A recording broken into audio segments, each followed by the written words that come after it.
Ano? Illegal at ikinalat ba ang mga private videos mo? Ano ang kasong pwedeng ireklamo sa nagkalat ng video mo? Alamin ang kaparusahan sa NBI. Naku, bawal ito. Alamin kung bawal o hindi. Dahil kung di mo alam to, kaso ang kakaharapin mo sa NBI. Nako, bawal ito.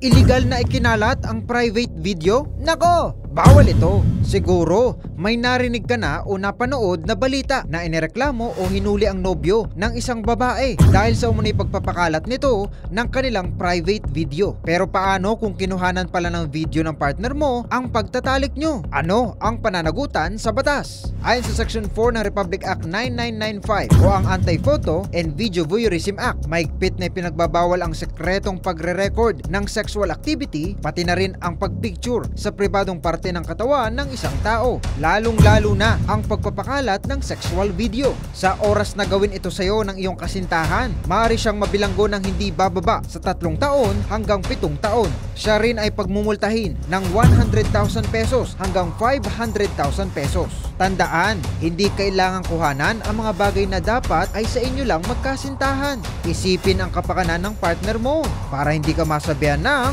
nako, bawal ito.